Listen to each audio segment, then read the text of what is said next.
Welcome to Francis Quilts, the site dedicated to the wonderful art of quilting, with a few other fun things thrown in as well. If you like what you see here, be sure to give it a thumbs up and subscribe so that you can be notified of future videos.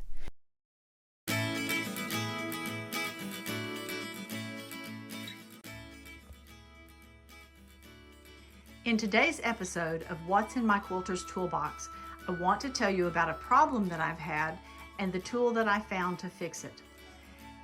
This is a scrap quilt that I have been working on for the last week or so. I spent a good amount of time laying it out on the wall, making sure that all of the colors were in places that I like them to be, that in particular that the strips in the centers, that I didn't have the same strips right together, so I had points matching and that sort of thing. Now the question is, how do I get it off of the wall to my sewing machine and then back up on the wall, all put together in exactly the right orientation?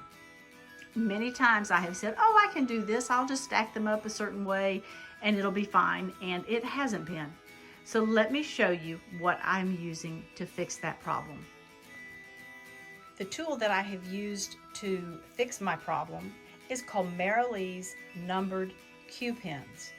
I bought these a number of years ago, but just really haven't used them, and I'll tell you about that in a second. Each pin has a number on the end of it. I think there's 130 pins numbered from 1 to 20. The idea is that you can put the pin in the block and it will tell you exactly where in the orientation it belongs. Now the reason I have not used this previously is because of the design of the box. When you open it, it has all these nice little pie wedges, and ideally each of the pins should fit in its own wedge. So when all the number ones are in one wedge, all the number twos, and so on and so forth. In reality, what happens when you open this is it looks like this. The pins go everywhere. They just don't fit easily in those little pie wedges, and I think probably that the lid doesn't fit tight enough on it to hold them in place is the problem. So I've kind of avoided this tool because of that. Today I realized I really needed this tool, so I had to figure out a way to make it work. So what I did was take some scraps and make myself a pin cushion. Just divided it into sections, and each section has a different number of pin in it.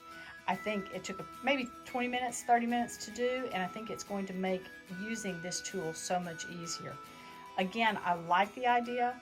I am looking forward to using it on my quilt, and I'm happy with this solution that I've come up with.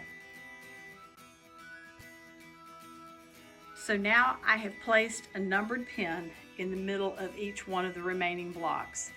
Once I got to 20, I started back over with 1. Hopefully I can at least keep the top section and the back section separate.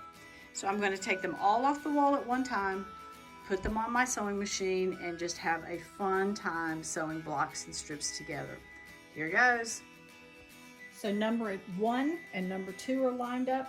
Number 2 is on the right of number 1. Let's fold it over and let's sew.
So here we are again a couple of hours later, and it's all pieced together and all in the correct orientation. I did make a few mistakes along the way, especially early on, not thinking about the fact that the pins needed to go horizontal rather than perpendicular. So once I got those straightened out, I was good to go. It was helpful having the pins in it because when I did make a mistake, I was able to fairly quickly figure out what had gone wrong. So anyway, I think it's been a good test for this tool, and I think it's something that I will use many times again.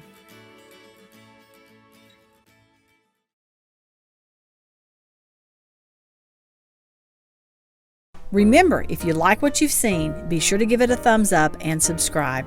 Please check out my website and daily blog at francisquilts.com, and I can be found on Facebook and Instagram at Francis Quilts. Thanks so much for joining me. Hope to see you again soon.